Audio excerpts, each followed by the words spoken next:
Assalamualaikum warahmatullahi wabarakatuh.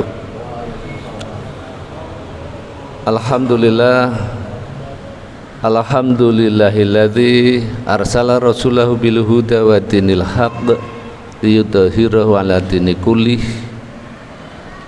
wa kafa billahi shahida. Asyhadu an la ilaha illallah wahdahu la syarikalah wa asyhadu anna Muhammadan abduhu wa rasuluh la nabiyya ba'dah. Allahumma shalli ala Muhammad wa ala ali Muhammad innaka Hamidum Majid. Jamaah salat zuhur yang saya hormati, marilah kita bersyukur kehadirat Allah Subhanahu wa taala yang telah memberikan hidayah, maunah dan inayahnya kepada kita semua, sehingga di tengah-tengah kesibukan ini kita masih diberikan kemudahan dan kesempatan untuk dapat melaksanakan ibadah salat zuhur dengan berjamaah. Semoga Allah Subhanahu wa taala menerima amal ibadah kita dan mengabulkan doa-doa kita. Bapak Ibu yang saya hormati, sebagaimana kita ketahui bahwa orang yang bersyukur itu merupakan salah satu dari 6 tipe orang yang hidupnya itu akan selalu dikejar oleh rezeki. Jadi 6 orang yang hidupnya akan dikejar oleh rezeki itu, yang pertama adalah orang yang suka bersedekah dengan ikhlas. Yang kedua, orang yang suka atau gemar bersyukur. Yang ketiga, orang yang sering membaca Al-Quran. Yang keempat, orang yang sering beristighfar. Yang kelima, orang yang suka berdoa dan berusaha. Dan yang keenam adalah orang yang selalu bertawakal. Mudah-mudahan dengan kita bersyukur, berzikir dan membaca Al-Quran ini, Allah melimpahkan barokah rezeki yang berkah pada kita semuanya. Bapak Ibu yang saya hormati, sekarang sudah pertemuan yang keempat untuk materi I ya. Jadi I yang pertama dulu adalah islah, I yang kedua istiqomah, I yang ketiga istitoah, kemudian sekarang I yang keempat adalah ikhlas gitu ya. Ikhlas dalam berislam gitu ya. Karena semua yang terjadi itu adalah atas izin Allah Subhanahu wa taala. Meskipun kita juga diperintahkan untuk duit ya, doa, usaha, ikhtiar dan tawakal itu ya. Karena kalau menurut Albert Einstein itu, dalam menjalani kehidupan itu ada dua, seolah seperti tidak ada yang ajaib. Yang kedua, seolah seperti semuanya adalah ajaib gitu ya. Ya, jadi orang yang dapat mewujudkan dalam semua pikiran, perasaan, ucapan, tindakan dengan tulus ikhlas, itu akan tercipta sikap hidup yang rela dan jujur ya, atau yang dengan kata lain adalah ikhlas itu ya. Kata ikhlas itu berasal dari aslaha yuslihu, yang berarti memurnikan dan membersihkan noda, kotoran dan aib ya. Ikhlas juga merupakan turunan dari kata khalasa yasluhu ya, yang berarti murni atau bersih tanpa noda dan kotoran ya. Di dalam Al-Quran Ya, susu murni itu diungkapkan dalam Quran dengan labanun khalisun, yang menunjukkan kebersihannya tanpa adanya campuran apapun yang menodai kemurniannya itu. Dalam surat An-Nahl ayat 66 Allah berfirman, a'udzubillahi minasyaitonirrajim, wa inna lakum fil an'ami la'ibrah nusqikum mimma fi butunihi min baini farsi wa damil labanan khalisan sa'ighal lisaribin, yang artinya, dan sungguh pada hewan ternak itu benar-benar terdapat pelajaran bagi kamu, ya. Allah memberimu minuman dari apa yang ada dalam perutnya berupa susu murni antara kotoran dan darah. Jadi susu yang ada di dalam hewan ternak itu berada di antara kotoran dan darah, ya. Tetapi Allah mengeluarkan susu itu adalah yang murni tanpa adanya campuran kotoran dan darah itu, yang mudah ditelan, ya, bagi orang yang meminumnya itu.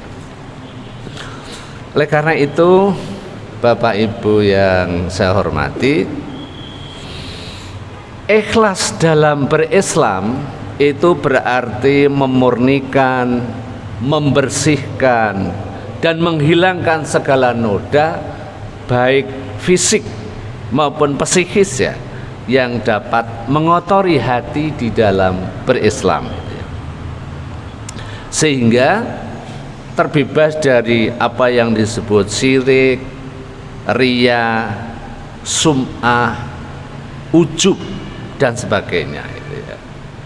Disebut al-ikhlas kalau di dalam Al-Quran itu karena surat ini dimaksudkan untuk memurnikan sifat-sifat Allah, yaitu esa, sandaran hidup, kan itu, ya, tidak melahirkan dan dilahirkan, unik dan tiada yang menyamainya dari segala bentuk kemusyrikan itu. Karena itu ikhlas merupakan sendi tauhidullah gitu, ya, secara murni, yang tidak dibarengi dengan penghambaan kepada Tuhan palsu selain Allah. Disebut al-ikhlas juga karena pembaca surat ini idealnya mengikhlaskan tauhidnya itu hanya kepada Allah Subhanahu wa Ta'ala, dengan tidak berselingkuh, ya, kepada Tuhan palsu selainnya gitu. Sedangkan menurut Ibnu Al-Qayyim, ikhlas itu mengorientasikan ketaatan hanya kepada Allah Subhanahu wa Ta'ala. Bapak Ibu yang saya hormati, kalau dilihat dari tanda-tanda ikhlas itu, yang pertama adalah takut akan popularitas itu. Kemudian menyadari banyaknya kelemahan, kekurangan, kesalahan dan lain sebagainya itu.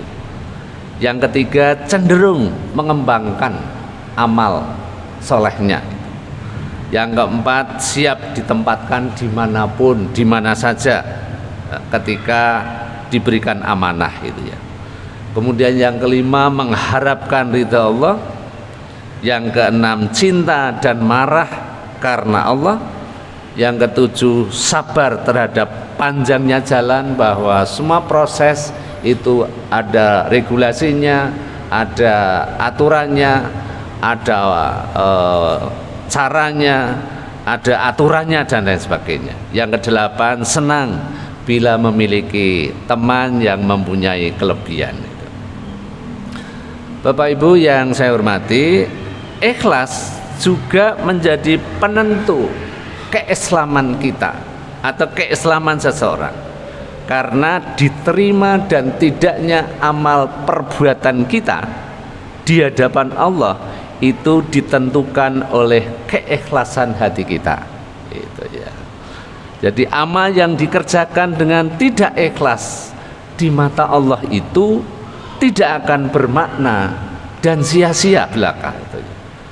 Nabi Muhammad SAW bersabda, Abu Umamah radhiyallahu anhu meriwayatkan bahwa ada seseorang datang menemui Nabi Muhammad SAW lalu bertanya, tahukah engkau seseorang berperang untuk memperoleh pahala dan sebutan tertentu baginya?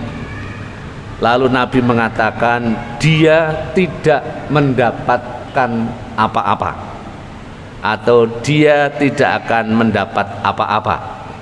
Orang itu mengulangi lagi pertanyaannya sampai 3 kali, dan Nabi menegaskan hal yang sama, dia tidak mendapatkan apa-apa.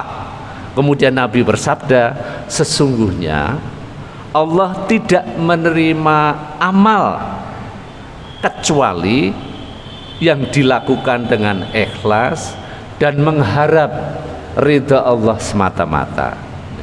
Hadis riwayat Nasai itu ya.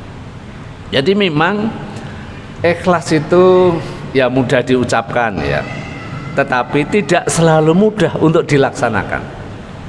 Karena menjadi mukhlis itu sering menemui banyak godaan ya. Hati terkadang dihampiri dengan rasa ingin dipuji, ingin disanjung, ingin dikagumi, ingin dipandang hebat dan lain sebagainya. Ikhlas bukan hanya menjadi prasyarat sah dan tidaknya diterima amal ibadah seseorang, melainkan juga merupakan kunci terbebasnya manusia dari tipu daya dan bujukan rayuan setan gitu ya. Jadi ikhlas itu bersumber energi untuk meraih pertolongan dan kekuatan dari Allah Subhanahu wa taala.